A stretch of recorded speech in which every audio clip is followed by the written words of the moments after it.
도낭석굴에는 수많은 벽화가 그려져 있다.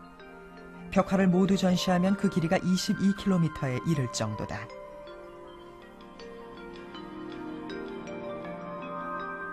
그 중에는 사리 기적을 보여주는 벽화도 있다. 도낭 323굴의 초당대 벽화다. 사리를 공양하는 장면을 묘사한 그림인데 오색의 찬란한 빛이 쏟아져 나온다. 고승전에도 기록되어 있는 사리 기적담이다. 사리라든지 아니면 불상의 신의와 기적을 보여줌으로써 일반인들을 포섭하는 그런 행위들을 많이 하거든요. 그렇기 때문에 그런 신의한 기적들을 행했을 경우에 그것들을 기록으로 남기게 되고요. 그렇다면 창왕이 567년에 아버지 성왕의 무덤가에 능산이탑을 세우고 사리를 봉안한 사실이 두 번째 단서다. 능산리 사리탑 조성은 창왕의 본격적인 대외 활동을 알리는 정치적 전환점이자 신호였다.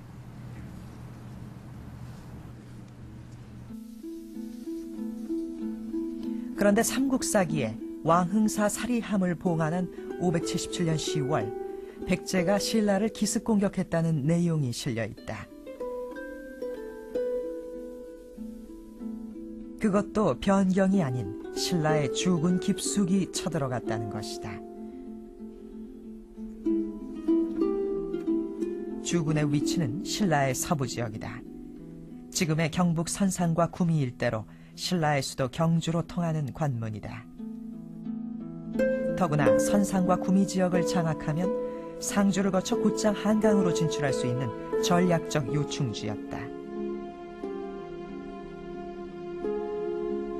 우리 백제도 충분히 승산이 있다고요. 우리 백제도 충분히 이길 힘이 있다니까. 신라와의 전쟁에서 번번이 패한 창왕이 공격을 결정하기는 쉽지 않았을 것이다. 전쟁을 말리는 원로 대신들을 설득하고 백제군의 실추된 사기를 고양시키는 일이 무엇보다 급선무였다. 그렇다면 577년 신라에 대한 공격을 앞두고 그해 2월 왕흥사 사리함을 봉안한 것은 아닐까. 불교적으로 신앙적인 차원에서 신의를 보여준 거다라고 단순하게 해석을 할 수도 있지만 왕에 의해서 이런 신의들이 보여지는 경우에는 대부분 그 민심을 수습하거나 안정시키기 위한 정치적인 목적을 내포하고 있다고 해석하는 것이 더 타당하지 않을까 싶습니다. 죽은 왕자를 위한 그 사리탑 조성이라고 하는 것은 왕자가 전쟁터에서 이제 전몰을 했었다. 그 일을 위해서 사리탑을 조성한다. 그럴 때는 이제 그 백제의 어떤 주민들의 마음이 하나로 결집이 되는 것이죠. 우리도 언제 전쟁터에서 승국한 왕자처럼 신라를 응징해야 되겠다라고 하는 것 각오랄까 결의 이런 것이 이제 가시적인 목탑 조성을 통해서 이제 확립이 되는 것이죠. 또 그로부터 8개월 뒤 신라를 침략한 백제군은 비봉산을 넘어 선산 일대까지 진출한다.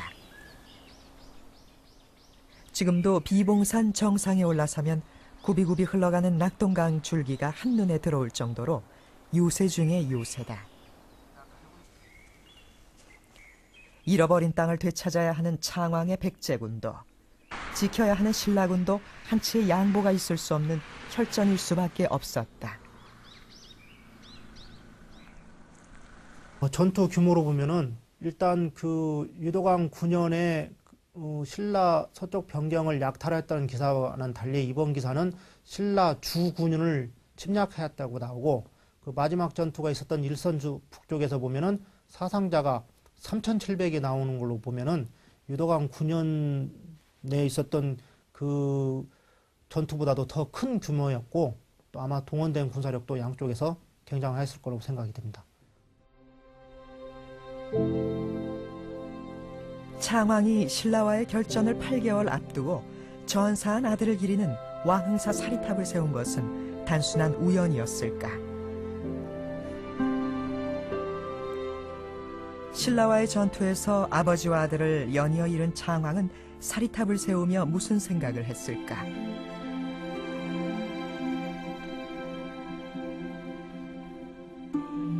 온 나라 백성들이 지켜보는 가운데 거행된 왕흥사 사리 공양대회. 창왕은 바로 그 자리에서 신화 위삼의 기적이 일어났음을 알리고자 했던 것은 아닐까.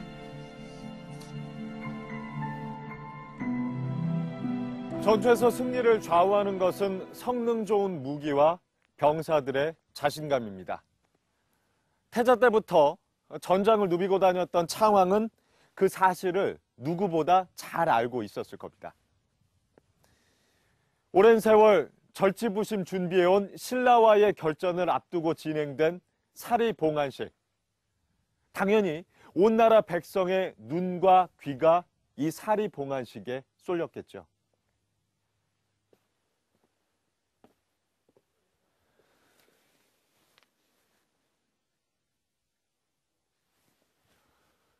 창왕은 바로 이 자리에서 사리 기적이 일어났음을 알립니다.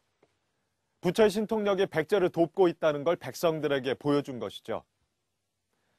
아버지 성왕의 오랜 꿈이자 창왕이 일생을 걸었던 불교적 이상국가 건설. 그 꿈을 이루기 위한 창왕의 노력은 우리가 상상조차 하지 못한 형태로 남아 있었습니다. 창왕의 시호는 위덕왕이다. 하지만 삼국사기엔 왜 위덕왕이란 시호를 올렸는지 그 이유는 나와 있지 않다. 불교에서 위덕명왕은 중생의 번뇌를 없애주는 5대 명왕 중에 한 분이다. 창왕의 시호가 바로 그 위덕명왕이다. 일본 서기에는 우리 문헌에는 없는 창왕의 그러한 면모가 잘 나타나 있다.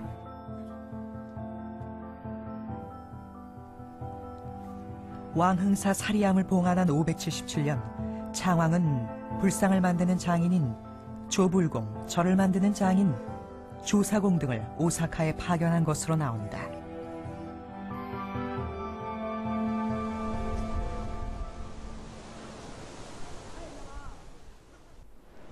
과거와 현재가 공존하는 오사카.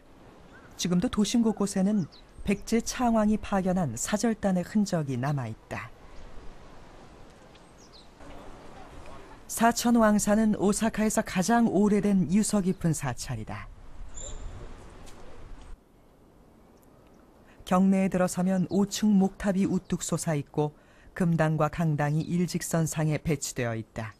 전형적인 백제 가람 양식이다. 5층 목탑도 백제탑 양식이다. 사천왕사 어수선 연기에는 그 내력이 자세히 실려 있다. 사천왕사는 창왕이 파견한 백제불교 전문가들이 세우고 머물렀던 사찰이었다.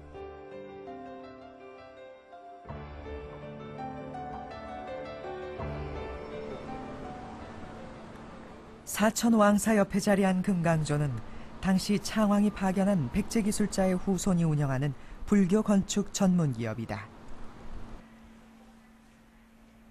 하루도 빠짐없이 예불을 드리는 곤고 도시미츠 씨는 당시 창왕이 파견한 조불공의 39대 손이다.